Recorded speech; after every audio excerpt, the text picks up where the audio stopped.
England lay down a statement as Ireland batter Australia in Dublin. Welcome back to the Ruck and Roll Show.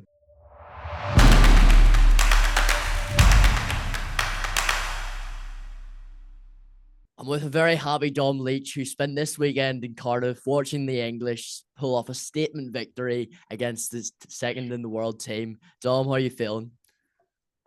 Oh, over the moon. Still can't get over it. I've rewatched the highlights at least three or four times. So yeah, just what a performance, complete performance. Everybody was on top of the game. Just so good from England. Really. Can't fault them. Yeah, no, they're absolutely superb in that game, and it seems like Steve Borthwick's sort of taking another step in on his journey, and we'll start into that one. Obviously, we got a lot of results to talk about over the weekend, but that one was the highlight. We always knew it was going to be the highlight of the weekend. At 33 points to 19, New Zealand came out quick, two tries in the opening stages, and we sort of thought, is this going to be another one that gets away for England? But they really stuck in there and they got themselves back in the game. And it seemed like, especially in that second half, Dom, it was a bit of dominance from England. If you think about the scrum, if you think about Mhm. the sort of the kick pressure, George Ford was kicking superbly out of hand. Where do you sort of highlight the key area that England got after New Zealand? I think it was just kind of getting over that game line. I mean, Ollie Lawrence was superb at doing that. Dingwall as well in the centres. I think they've established themselves as quite a key partnership in the middle of the park there. Both obviously big hitters as well. I thought Marcus Smith, when he came on, did superbly well as well. You know, coming on playing 60 minutes when you're on the bench, it's mentally as a sub, you think you just come on to impact for 30, but to come on and do what he did, it was very good. And equally, Ben Earl, I mean, the amount of carries he made, I think it was, he was well into the double digits once again. So I think, like I say, it was just that resilience and go forward that really hit New Zealand hard, and that's where in the second half we were just so much more dangerous than them. Yeah, well, you really took away from them in that second half, and it was a superb performance. A word on George Ford, for someone I think we all watch George Ford playing for Sale, and he's absolutely the standout for Sale Sharks every single week he plays, and but he gets a bit of flack when he plays internationally when you've got sort of other players like Finn Smith and Marcus Smith who are a wee bit younger, maybe a wee bit more exciting players. What did you make of his performance and sort of the way he, well, I guess bounced back from the misery of last year's game against New Zealand? Um, I think he obviously knew he had a task. Um, he had a task on his hands to rectify oh, not mistakes because he was poorly poorly slated. I think in that from that game, I think some of it was unjust. But I mean, when you're a kicker and you hit the post and then you go for a drop goal right at the end and you miss it, everybody obviously looks to you. So the pressure that he must have faced is unbelievable. But yeah, for him to turn around, get a man of the match performance, kick as well as he did, manage the game as well as he did, he will have made sure that, everybody was on the same page. Everybody was, singing off the same chorus sheet and just, yeah, there was no man kind of left behind almost. But it just the turnaround, like you say, is unbelievable. And I don't think there's any doubt that he is probably the best 10 that England have. However, other people will probably argue he's not the future of England. So whether he sticks in that 10 shirt going, consistently forwards, or whether Finn Smith kind of gets rotated in and starts a few as well, I'm not sure. Just Borthwick has proven that he's got a plan. I mean, I was very much anti Borthwick before this tournament, and my mind couldn't have been better changed. We're very fortunate to have him as our head coach. Yeah, well, he certainly showed his technical acumen, which has always been something that you sort of associate with Steve Borthwick. He's very Mm. analytical. He's very precise in the way he does things, and he really pays that attention to detail. And then how could we not mention again the Pom Squad we had Pom before, Squad. and the key member of that Pom Squad, which looks like being is Henry Pollock. Before kickoff, you had England, obviously, as they normally do against the All Blacks, lining up in a particular formation to sort of as a response to the haka, and that just really set the tone for the game and for the English performance, minus the first 15 minutes anyway. How much do you think this can develop England's game in reference to future games when you go into games like World Cups and away games in the Southern Hemisphere? I think a lot of people are gonna take a leaf out of Borthwick's book, and it's not like it's a new, completely new idea, and like it's unseen in rugby. I think because Argentina kind of did the similar thing when they played against Scotland, and I know we'll get onto that And in South a Africa moment. have But been doing it for a couple of yeah, years now. exactly. Yeah. Yeah, exactly. Having that strength and depth in your bench, that's how you win a game of rugby. That is how you can overcome your opposition. So it's all well and good looking at the 15 and going, God, that's a beastie squad. Like we can, uh, you know, anybody could, nobody's going to beat them kind of thing. But you've got to look beyond that and think, who's coming on to impact the game when, you've got if you're playing a France or someone and you've got Gregory Aldrit, who's probably going to last a full 80 minutes, who's going to kind of get at him? Who's going to, get Maro Itoje, get it, um, you know, all your big names who are going to be lasting 80 minutes. And it is an 80-minute game. It's not a 60-minute game. It's not a 50-minute game. You have to be able to bring on energy, and there is no better person in arguably there's no better person in world rugby who can bring an impact off the bench like Henry Pollock.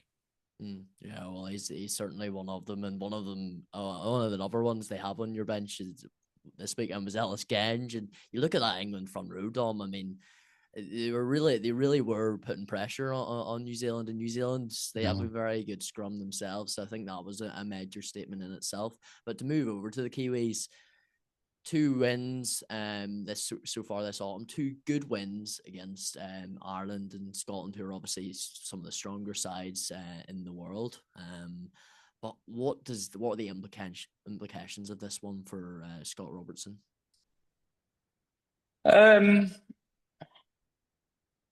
I don't think I think he's held his hands up, knows he's been beaten by a better system and a better team. And if he can turn around and go, I had the best team out there, the boys put in all their effort, then you can't really walk away too disappointed. But I don't think he will be walking away going, we should have won that. We were, it was a poor performance, blah blah blah blah. Because New Zealand was still good. They still that first 20 minutes they were brilliant and had every England worried, every England fan worried. But if you look at the stats, they actually dominated a lot more. They had made more passes, more carries, more meters made. They didn't have as many entries into the 22, so you can't really say that they squandered too many opportunities. But it, on paper, it's not a bad performance. I just think England were just so clinical and made the most of the opportunities when they were presented to them. Yeah, well, it's an interesting one because a lot of people obviously after any All Blacks defeat, they're coming out and they're talking, oh, is there something wrong with the system? Yeah, it's interesting you say that. I think they were exposed in certain areas of the game, particularly in that second half. But yeah, I suppose we'll see going forward on how that sort of implicates them and whether this continues to be sort of something where teams can, I guess, get at them. And I think it's something like a high ball is generally been an area where teams have sort of gone after. Scotland in particular went after that and found some success. But yeah, it'll be interesting to see how they come up in terms of moving forward for these two sides. So England will have Argentina. What do you think is going to happen in that game in terms of two teams coming off a sort of a very bit morale boosting victory? I think the danger for Borthwick is that he might rest excessively rest players, or not because it's the final game, because it's Argentina, that he might go, oh, do you know what? We'll give, Slady's not played yet. Let's get him in the squad. And he might well do that. And that's probably a poor example on my part because, I think Henry Slade could come into the England squad. He could fit in at 12 and actually put in a real shift. Um, but it's other players, who have been on the ed on the have been on the wings, so to speak, um, and haven't featured for England yet. And I think you can't let up too much because Argentina are still they're a band one team. If you look at how the World Cup's going to be drawn, they're going to be there. Australia aren't going to be in those pickings. Scotland aren't in there, so they are a serious nation of rugby and should be held in the same regard as your New Zealands, as your Islands, as your South Africas, because they are such a dangerous outfit, and they proved that against Scotland when they turned them over, and they were just unbelievable then. Yeah, no, they're as you say, they're a top six side, so you've got to take them seriously. And to be honest, I think gone are the days where um teams from the Northern Hemisphere rest a couple of players against Argentina. I don't think that's an Mhm. option anymore. Whether you're in Yeah, no, whether you're in exactly. Yeah. Scotland, whether you're in Ireland, whoever you are, I don't think you can, because I think they're that dangerous and they're that good a rugby team now that they will just turn you over, as we've seen in Edinburgh last weekend. In terms of New Zealand, they'll have Wales this weekend in Cardiff.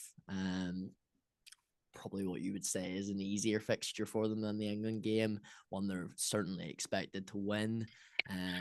What do we need to see from the All Blacks here in terms of a response? Brutality. I think they just need to end this block well. Um, yeah, they just need to be ruthless. Gain a bit of morale after a difficult weekend, and just absolutely hammer Wales. They'll know that they can hammer them, and maybe they'll go a bit of a weaker squad, but for the players who are potentially going to come in, it's their chance to prove, hey, I should be, in a starting team against England or South Africa or whoever.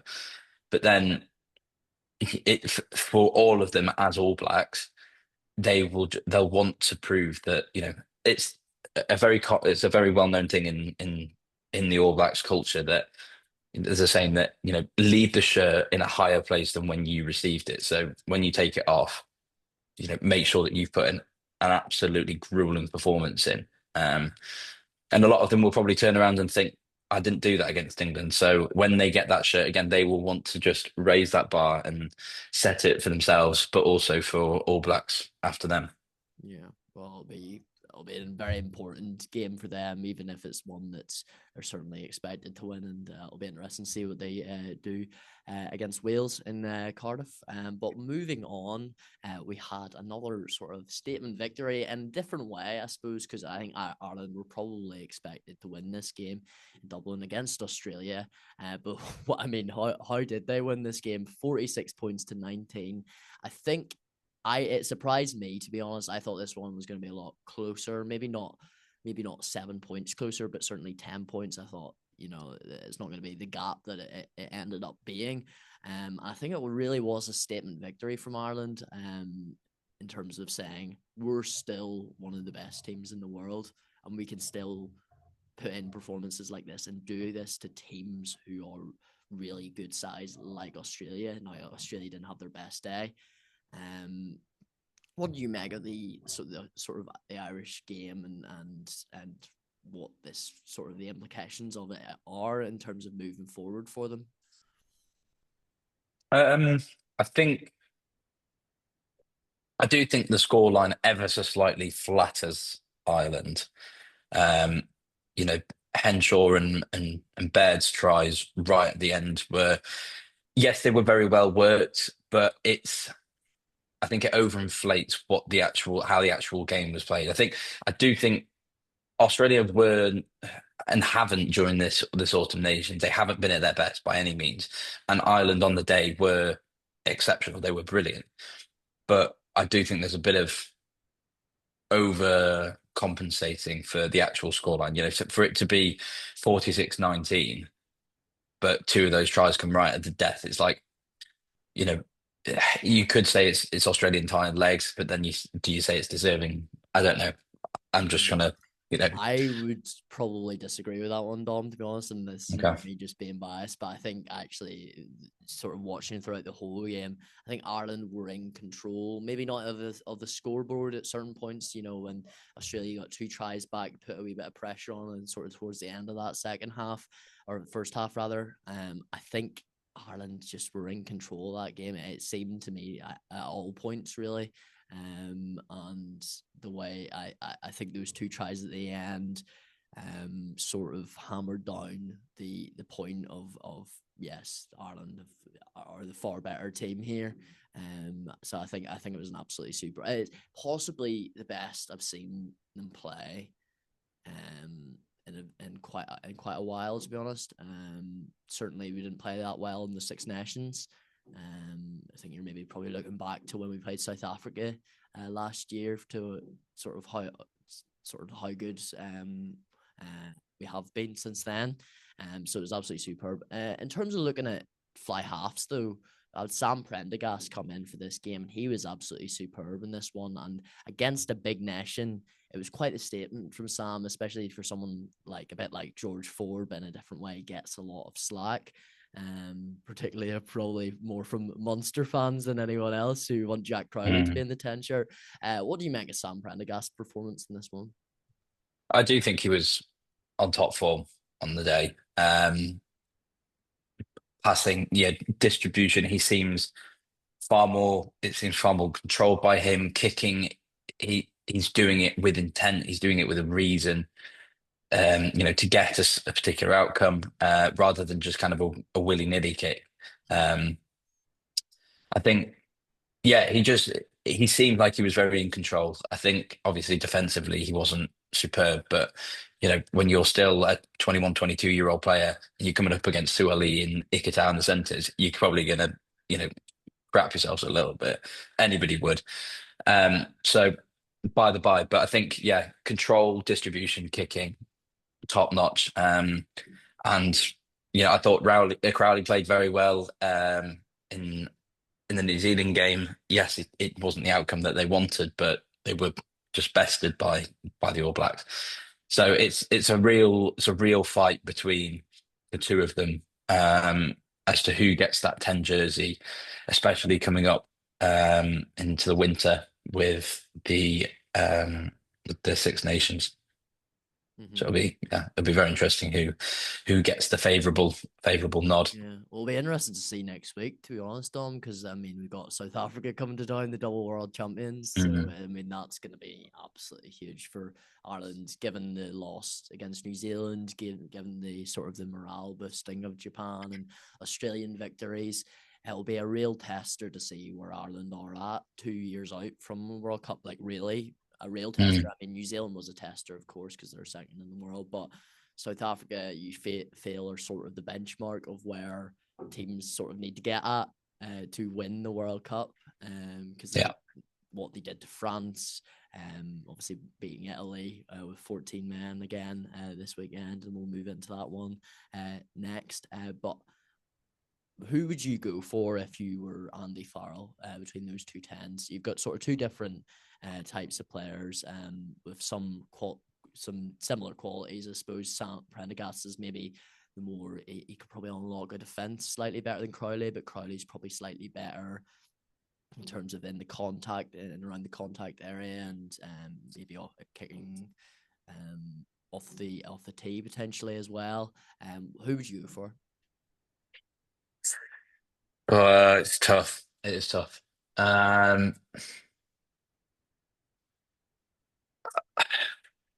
think purely just from an lost the word now. Purely from an experience level, I think I'd go Crowley. been around the island setup for just that little bit longer.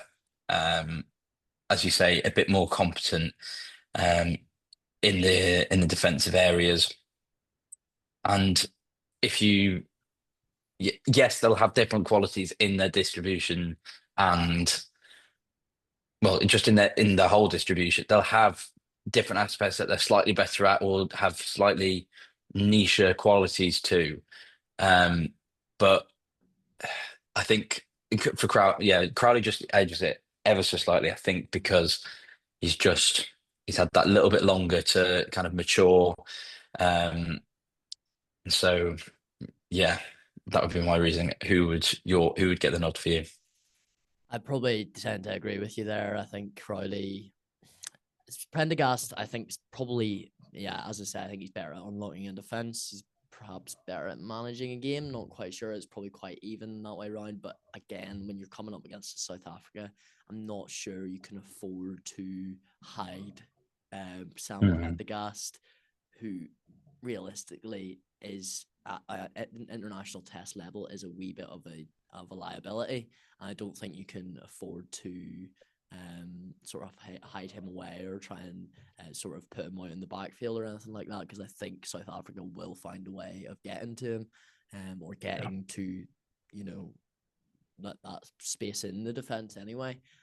So I would go for Jack Crowley in this game. But I think Sam Prendergast, it's an uplifting one because it's something where you're like, okay, this gives you a bit of hope. We've got two tens who can bring one of them brings the contact a wee bit more. One of them brings probably the game management and the unlocking of a defence a wee bit more. Those sort of Finn Russell qualities. So it's good that Ireland have these two options to go for, and I think something like a Prendergast coming out on and later in the game and unlocking those defences, especially with those Leinster connections, I think it can only be a positive thing, and fair play to Sam Prendergast. Moving on to sort of another big game of the weekend, Scotland versus Argentina. So 33 points to 24 for Argentina, famous victory at Murrayfield. Dom, it was a wee bit of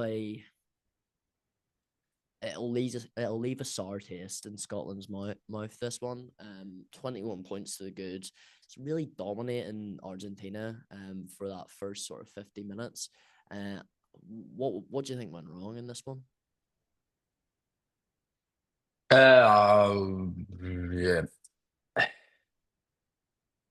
I think it comes down to once again, as I mentioned before, kind of that impact off the bench.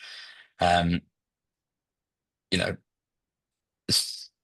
Argentina made 5 changes at the 45th minute, and the players who came on were so impactful. It was both props, Pablo Matera, Agustin Mayano, and then Santi Carrera. So you've got 5 incredible players coming on to kind of go up against um, Scotland men who have been, you know, worked incredibly hard to get to a winning position as big as they did. 21 points, as you say, it's a great feat actually to get to that against Argentina Mm. in that first half and going into the second as well. So top draw from Scotland for that. But as I say, that impact off the bench, the people that came on, it was game changing. Mm. And then Blair Kinghorn got a yellow, obviously, which then left them down a man, having not made many changes again. And they scored 2 tries in that time, which then will have completely swayed the momentum. Russell trying to get back with it with that penalty, but then it was just the impact again off the bench that came on for Scotland wasn't up to the test. It just wasn't. It wasn't there. Mm. And there was a couple of injuries, I think, for Scotland as well. So Yeah, it was just those an players, amalgamation of things, really. Yeah. yeah. And I think had it gone right, had there not been such early substitutions for Scotland, I think the result would have been slightly reduced. But I mean, as I say, the players who came off the bench just made the world of difference. I mean, you've got one of the best back rowers. He's in there with top 10 in the world at the moment, Pablo Matera. Yeah. Um, again, and one of the best distributors, one of the best kickers in the world as well. Um, yeah, just some awesome players coming off the bench there for Argentina, and I think that was where it it was Scotland's downfall because they don't have that impact. Yeah. I will be interesting. Yeah, it was not. It was that strength of depth, and it was the momentum. Really, we'll just where we are. We are running out of time here, so we'll just wrap up in sort of 5 minutes or so. Move just quickly talking about Scotland. We have Tonga next week. Argentina, obviously, will have England. That'll be a huge game for them. Argentina, see if they can make it 3 out of 3 in the Northern Hemisphere. But moving on to other games, we had Italy losing to South African team again, down to 14 men, but winning that game. Absolutely huge performance there. And then the Wales Japan game that we were at, the last minute victory for Wales to end that 2-year win losing streak at home at the Principality. That was a huge victory for them as well. And then obviously France getting the better of Fiji. Fiji again putting in another great performance in that one. But before we leave here, Dom, we'll just go down through your predictions, I guess, for this weekend and what you think is going to happen. So we've got Ireland, South Africa first. Ireland, South Africa. I'm going to say South Africa will obviously win this. Obviously, I don't know. Obviously, no, I think they will. If Ireland are going to put in a kind of shift that they did against Australia, God, they're going to give them a run for the money.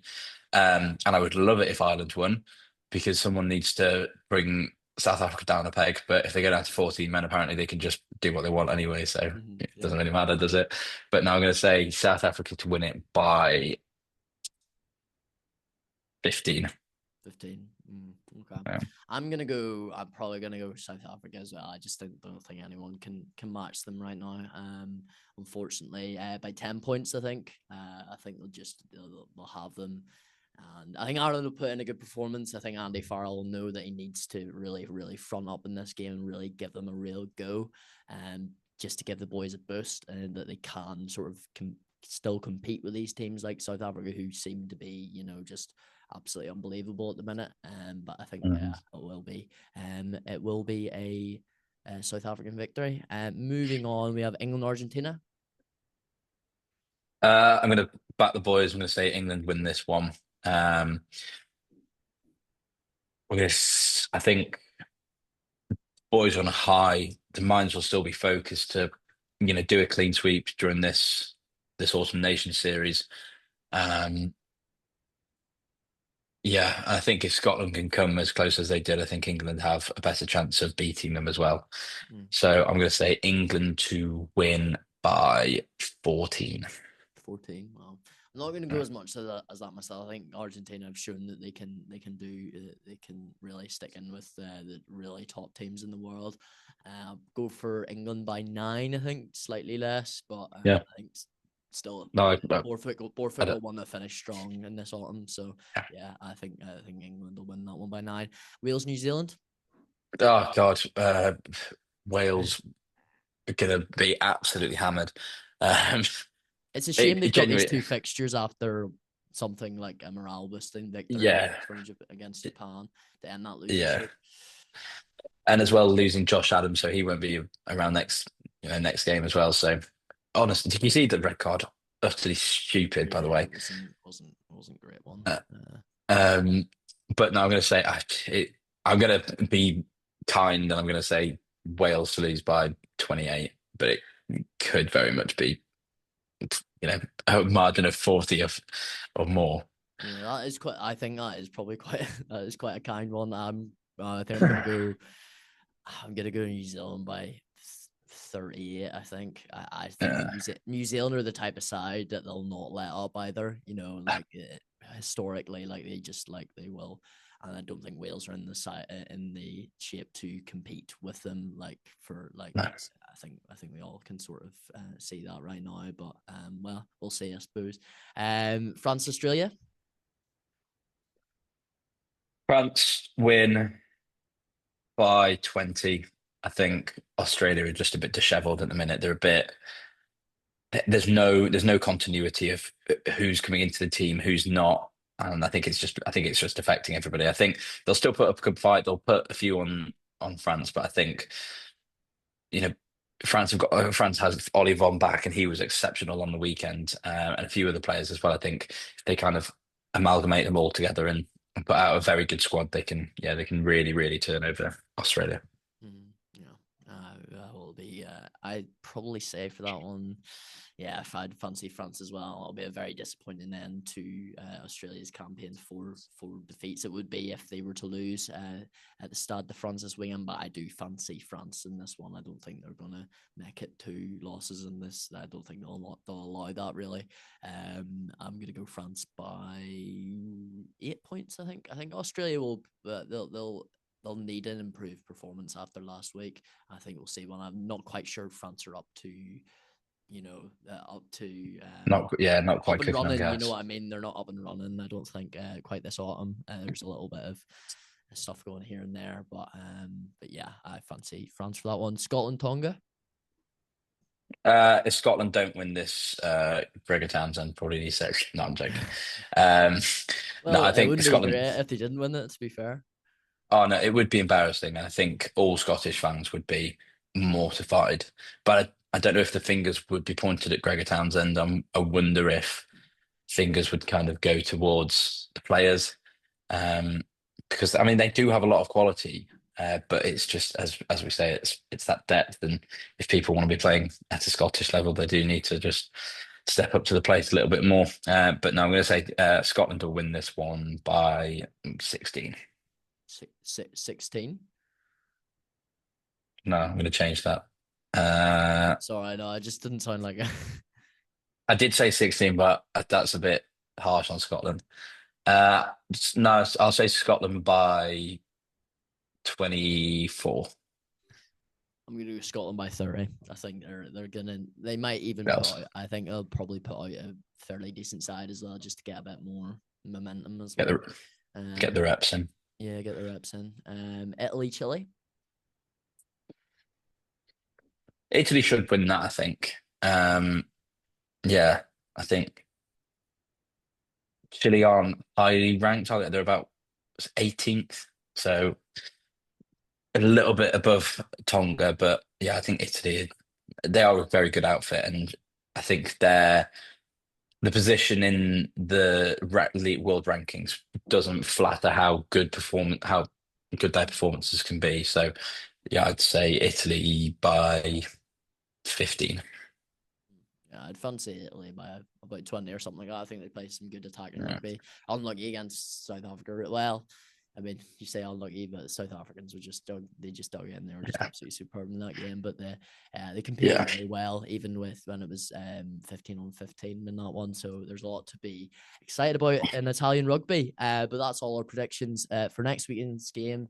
Sorry, it's a wee bit more of a shorter one this week, but we're very much still looking forward to the rugby this weekend, and we'll be back next week to go over all the fixtures at the weekend. We'll see you then. Goodbye.